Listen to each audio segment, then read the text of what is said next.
ស្វាគមន៍អ្នកទាំងអស់គ្នាថ្ងៃនេះអេមីនបានលើកយករឿងថ្មីមួយមកបកស្រាយជូនអ្នកទាំងអស់គ្នាបានស្ដាប់ដែលចំណងជើងអេមីននឹងប្រាប់តាមក្រោយដែលនៃភាពមួយនេះយើងក៏បានឃើញថាទូឲ្យប្រុសរបស់យើងគាត់មានឈ្មោះថាចៅយីកំពុងតែលីសាកសពរបស់សត្វចម្លែកដែលពេលនោះបរិមម្នាក់ក៏បានស្រែកប្រាប់ទៅកម្មមនុស្សគ្រប់គ្នាថាបើសិនបើអ្នកទាំងអស់គ្នាមិនអាចបញ្ចប់ការងារមុនពេលល្ងាចទេអ្នកទាំងអស់គ្នាច្បាស់ជាមិនបានបាយហូបទេចំណែកឯចៅយីវិញឆាធ្វើការងារលឿនទៅចៅយីរបស់យើងក៏បានយល់ព្រមតែក៏កើតក្នុងចិត្តថាខ្ញុំចៅយីគឺជាមនុស្សសាមញ្ញម្នាក់ដែលគ្រាន់តែចង់រស់នៅក្នុងពិភពលោកមួយនេះដោយសុខសាន្តប៉ុណ្ណោះប៉ុន្តែនៅក្នុងឆ្នាំ2026ពិភពលោកក៏ចាប់ផ្ដើមផ្ទុះនៅវិបត្តិដ៏ធ្ងន់ធ្ងរមួយបានកើតឡើងមានសត្វចម្លែកជាច្រើនបានផុសឡើងពីក្រោមដីហើយវាក៏បានភ្ជាប់ជាមួយនឹងពិភពលោកផ្សេងទៀតផងដែរដែលធ្វើឲ្យពិភពលោកទាំងមូលគឺពោរពេញទៅដោយថាពលនៃអាបិយជាមួយនឹងថាពលអាបិយមួយនេះមនុស្សមួយចំនួនក៏បានទទួលនៅមហាអំណាចជាខ្លាំងដែលមនុស្សទាំងអស់នោះត្រូវបានគេហៅថាអ្នកដាស់សមត្ថភាពឬក៏អ្នកអវខិនចឹងទៅសម្រាប់អ្នកដែលមិនបានដាស់នៅសមត្ថភាពវិញពួកគេបានធ្វើការយ៉ាងលំបាក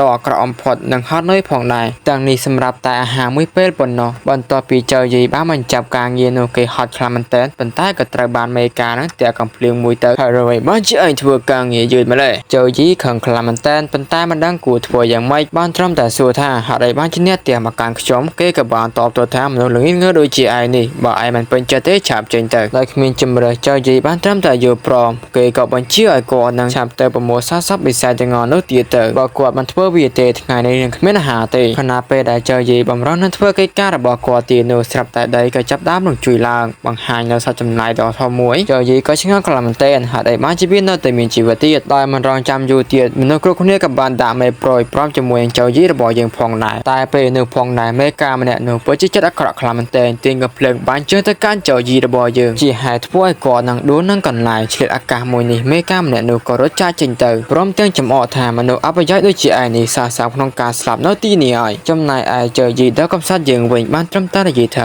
ឥឡូវនេះខ្ញុំយល់ហើយតាំងពីដើមរហូតមកដល់ចប់ខ្ញុំគ្រាន់តែជាមនុស្សដែលគ្មានតម្លៃប៉ុន្តែហេតុអ្វីបានជាវាសនាមួយនេះធ្លាក់មកលើខ្ញុំមើលទៅវាសនាមនុស្សទន់ខ្សោយដូចជាខ្ញុំដែលគ្មានសមត្ថភាពនេះគឺបានត្រឹមតែគេទុកចោលប៉ុណ្ណោះវាមានតែសត្វចលនាប៉ុណ្ណោះទៅអាចរស់នៅបានឲ្យសុខស្រួលមិនចាំបាច់ត្រូវបានគេធ្វើបាបឬក៏ជិះជាន់អ្វីឡើយបើអាចនោះខ្ញុំពោលជាចង់បានជីវិតបន្ទាប់គឺជាសត្វកន្លាតខ្លាំងណាស់និយាយរួចជីវិតរបស់គាត់នឹងក៏ត្រូវបានសត្វចម្លែកមួយនោះខាំស៊ីបាត់ទៅក្នុងពេលជាមួយនឹងគ្នានោះ System ក៏បានបើកដំណើរការជីវិតរបស់គាត់ត្រូវបានស្ដារឡើងវិញប៉ុន្តែត្រូវបានបរាជ័យលើកទី2ក៏បរាជ័យលើកទី3ក៏បរាជ័យហើយលើកទី4ក៏បរាជ័យការបរាជ័យក្នុងការជួយសង្គ្រោះជីវិតរបស់គាត់នឹងវាពិតជាច្រើនរាប់មិនអស់នោះទេហើយលើកចុងក្រោយវាគឺជាលើកទី1,599,999 ជីវិតរបស់គាត់ត្រូវបានជួយសង្គ្រោះដោយជោគជ័យបន្ទាប់ពីចៅយាយបានភ្ជាប់ដឹងខ្លួនព្រមទាំងឆ្ងល់ថាតើគាត់នៅមានជីវិតមែនទេគាត់បានឃើញដៃរបស់គាត់ច្បាស់ខ្លាំងណាស់ប៉ុន្តែវាដូចជាមិនមែនជាអវយវៈរបស់មនុស្សទេ